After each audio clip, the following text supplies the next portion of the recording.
Tonight on Capital City Sports, women's basketball's storied season continues, while the men look to pick up another conference win. Women's tennis is on a streak, and softball begins action in 2014. Plus, we've got coverage of National Signing Day. This is Capital City Sports.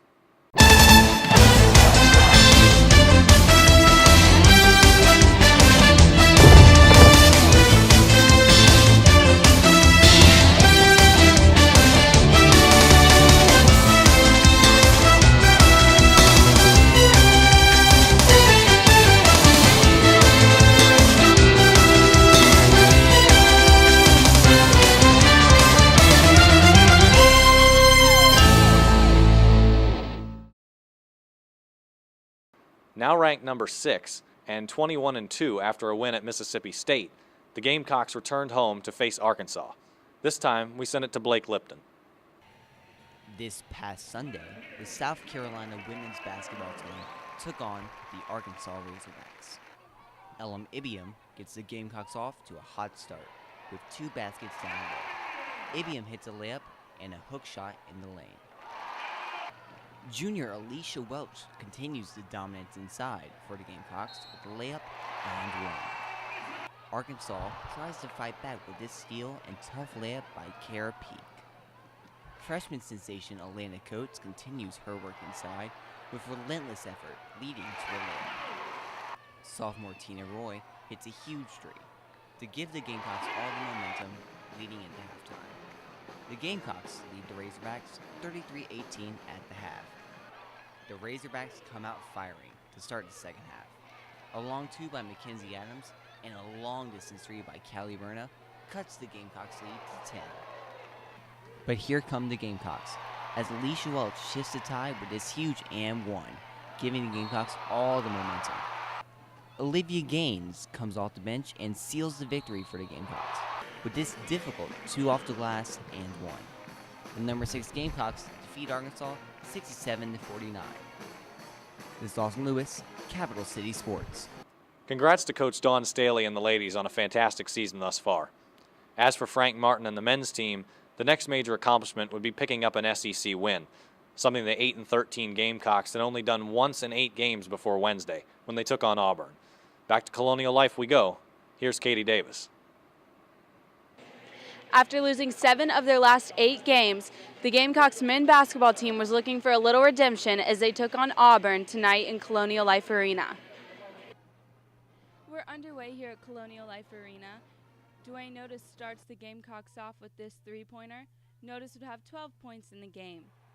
Auburn fired back as their own Chris Denson makes a 3-pointer of his own. Denson put up 25 points. KT Harrell would also have 25 points in the game, Harrell making this circus shot. And midway through the second half, Brenton Williams makes back-to-back shots with a dunk and then sinking this 3-pointer coming up here. Williams would make 6 of 10 field goal attempts and had 29 total points in the game. Notice adds to the Gamecock comeback with this shot here, and despite the late drive led by Williams and help from Notice, Auburn comes out with the victory, 79-74 over the Gamecocks.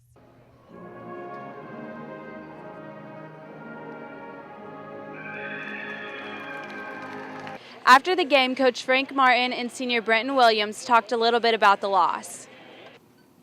Yeah, we just another close one that we had to get away from us, and I think it came from, there was like a 4 or 5 minute stretch in the second half where we didn't get a stop, and Auburn just kept attacking us to the basket and throwing fouls on our bigs.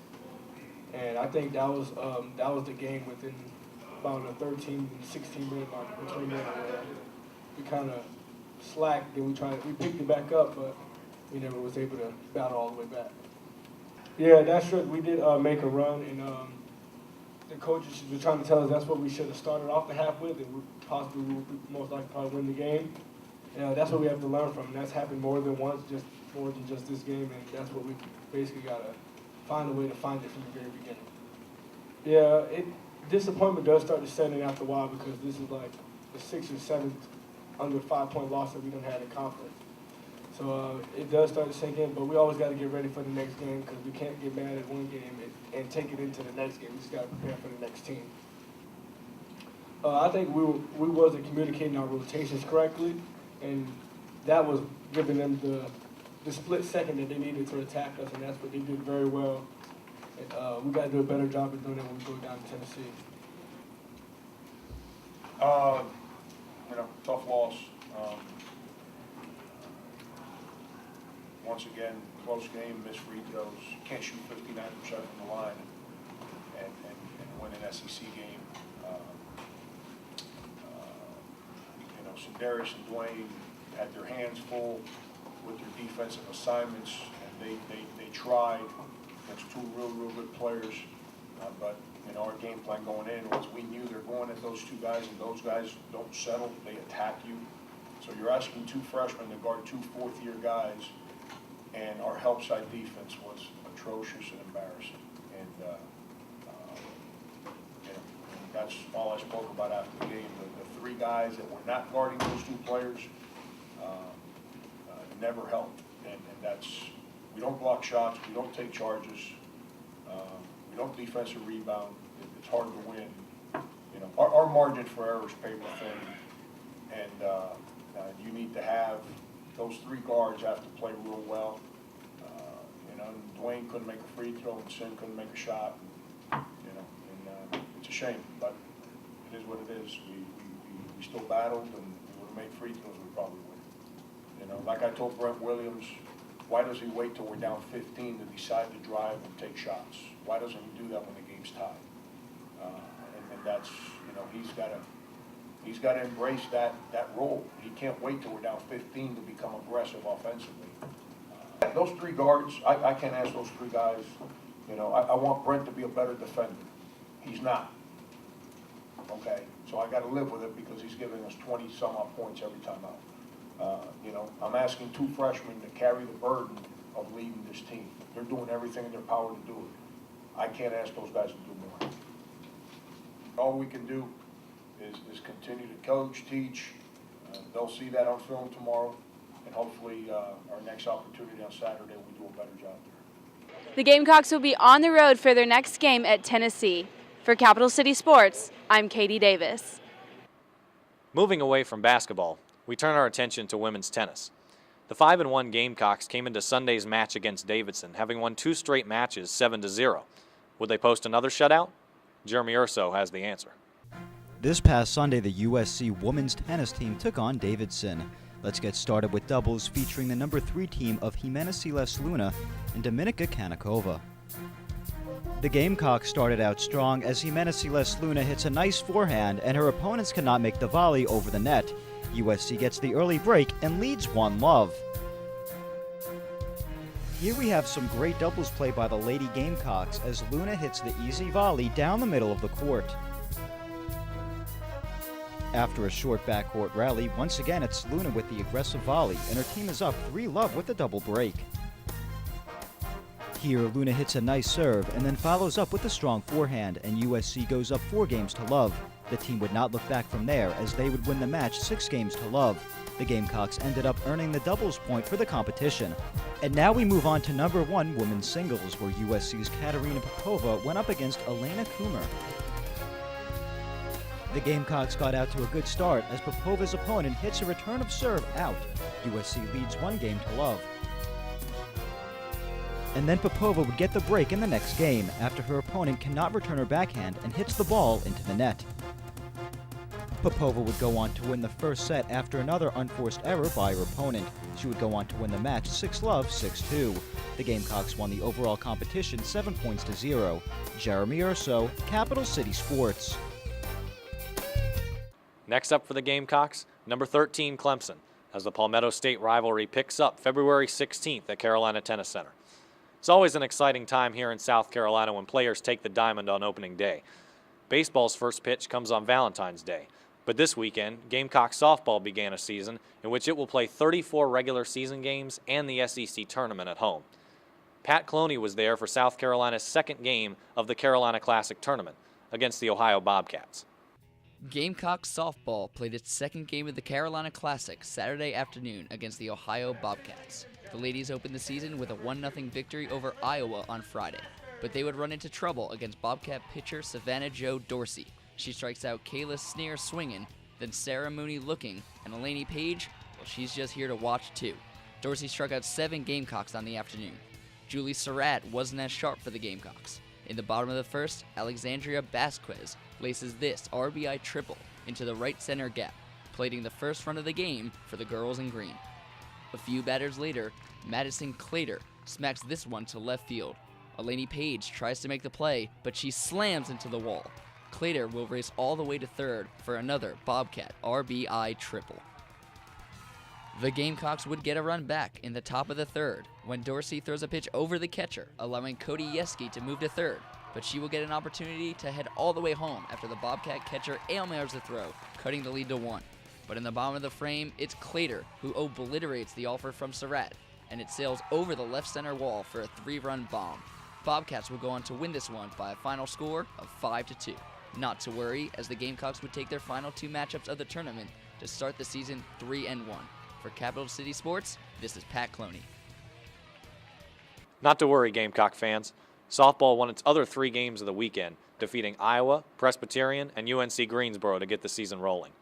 On Wednesday, coaches across America sat on the edge of their seats, waiting for the nation's most prized high school recruits to select where they would be playing college football. That's right, it was National Signing Day. For more information, we take it to Austin Lewis and Aisha Marshall. We are here talking about the National Signing Day press conference. Let's take it to Coach Spurrier. We believe we have addressed a lot of our needs. As all the Gamecocks know, we lost 3 starting defensive linemen, Jadavion Clowney, Chaz Sutton, Kelsey Quarles. And we have signed, I think, 7 defensive linemen. And obviously getting Dexter Weidman here about an hour ago or so. Was a big pickup, certainly for us, but these other players are very good players also. And another need was defensive back, defensive corner, especially with Victor and Jimmy LeGree, one being a senior, one leaving early. We need to replace those players. So we picked up, right now, I think, 4 to 5 defensive back type players that will come in and compete with the guys we got to play that position next year. 8 guys on offense. I think we've got some good ones that are going to fill in. We lost Bruce Ellington and Ronald Patrick, and the best quarterback to ever play here, Connor Shaw. So that's probably an area we got to replace, and we think Dylan Thompson knows an excellent player that will really help us. So overall, it's, I think, a very good class. We're thrilled with all these guys. We think they're going to fit in very well, and we got a chance to have continued success here in South Carolina. Welcome back into Capital City Sports. My name is Austin Lewis. And I am Aisha Marshall, and we're going to be talking about signing day coverage. We had a press conference this past Wednesday, and Austin, I believe a lot of the coaches, they were pretty pleased, weren't they? Yes, we were both there at signing day, and coaches Spurrier and Spurrier Jr. were talking about signing day. And we had 21 recruits this year, 21 signed their national letter of intent. The recruiting class is actually ranked number 15th in the country. So that's a pretty great recruiting class for such a small class of 21. Shows that there's a lot of star power and a lot of really good players in there. We signed a whole ton of players on the defensive side. We signed, I think, five defensive backs, headlined by Chris Lamont, DJ Smith, and Wesley Green, who committed to us at around after the signing day press conference. And so that kind of capped off a really great defensive back class for the Gamecocks. And speaking of defense, it's really good that we did get a lot of defensive positions in, because we did have some top players leaving us from last season. As you all know about Jadavion Clowney, he committed to the NFL, and Kelsey Quarles, Chaz Sutton, Bruce Ellington, obviously Connor Shaw, Victor Hampton, Ronald Patrick. So it's a good thing that we have a lot of defensive players coming in this year. We also lost Jimmy LeGree, so losing Hampton and LeGree is meaning losing your 2 starting cornerbacks. So these freshmen will probably be thrust into action really quickly, especially against that game against Texas A&M, where they'll spread the ball out around and it'll be like 4 wide receivers on the field. So, and speaking of Jadavion Clowney, his potential replacement maybe in pass rushing situations might be Dante Sawyer, who was a big-time 4-star defensive end, Army All-American from Georgia, who had 3 sacks in the Army All-American game and looks to be an impact pass rusher when he comes here. Speaking of defensive linemen, maybe replacing Kelsey Quarles is a player such as Dexter Weidman, who was a Florida State commit who flipped to us on signing day, and Taylor Stallworth, a defensive tackle from Mobile, Alabama, who with his size at 6'2", 292 pounds, can probably factor in to the defensive line rotation very early on in the season. So, Austin, we had a lot of big names in our recruiting class this year. Who do you think can make a possibly big impact on our squad this year? Well, we had 3 Army All-Americans this year, and Shaq Davidson, a wide receiver from Gaffney, South Carolina, Bryson Al Williams, a linebacker, and Dante Sawyer, a defenseman from Georgia. So there's going to be a lot of hype placed on those 3.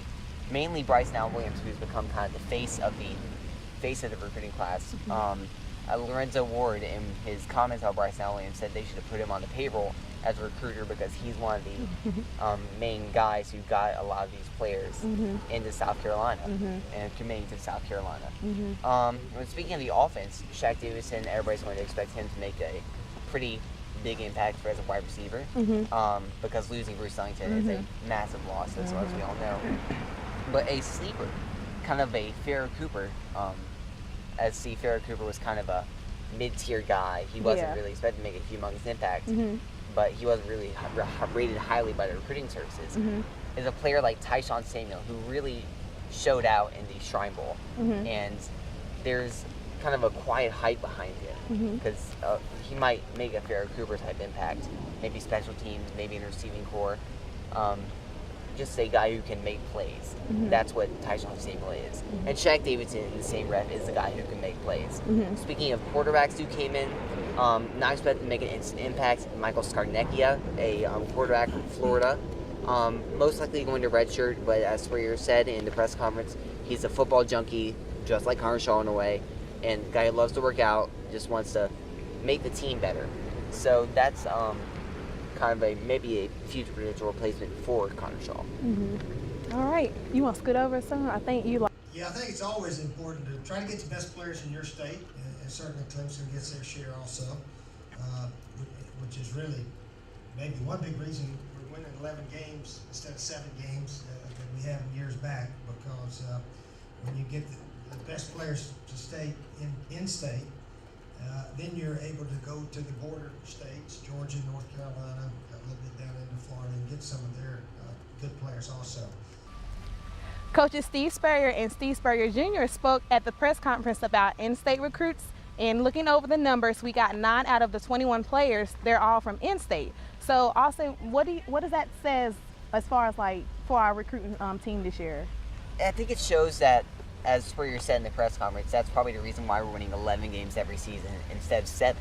Because getting the in-state guys, such as starting in 2009 with Stephon Gilmore, Devontae Holloman, 2010 with Marcus Lattimore and Alshon Jeffrey, 2011 with Jadeveon Clowney, who was in his class the #1 player overall. Getting those stars to stay home and getting those guys who are, the major players in the state, it shows that we kind of turned the corner and we're locking down our borders. It shows that with prime in-state talent, that South Carolina is not just a place where colleges like Tennessee and Georgia and North Carolina and Florida can all just swoop in and grab the best talent as it used to be in the early 2000s and the 1990s. It's kind of changed. The culture's changed, where the best players are saying, hey, I have a chance to do something really special at South Carolina. And that's what Spurrier means, meaning by winning 11 games every season, being ranked #4 in the country, and it's based off really great in-state players. For example, last season on the wideouts, Shaq Rowland, Bruce Ellington, Nick Jones, all in-state guys. I mean, having and Brandon Wilds, the backup running back who saw a lot of time as a running back, he's in-state too. And having defensive guys like Victor Hampton, who started out in-state, Jadeveon Clowney in-state, Kelsey Quarles in-state. Having all these guys who are in-state and very talented, it shows that, South Carolina is a football state, and the best players do come from South Carolina. Players that can make this team #4 in the country come from South Carolina. So the future looks very bright for the Gamecocks. Well, that wraps up our coverage for the National Signing Day press conference, and don't forget, Gamecocks, spring practice starts on March 4th. From Capital City Sports, I'm Aisha Marshall. And I'm Austin Lewis. We'll take it back to the studio. Not to get too far ahead of ourselves, but we're all looking forward to the fall. and South Carolina will open 2014 with another Thursday night matchup at Williams-Brice Stadium, this time against Texas A&M on August 28th. That'll do it for this week's episode of Capital City Sports. Tune in next week for all the latest sports action in the world of the Garnet and Black. And in the meantime, don't forget to like us on Facebook and follow us on Twitter at CCS on SGTV. Reminding you that it's great to be a Gamecock, I'm Brett Williams. Thanks for watching.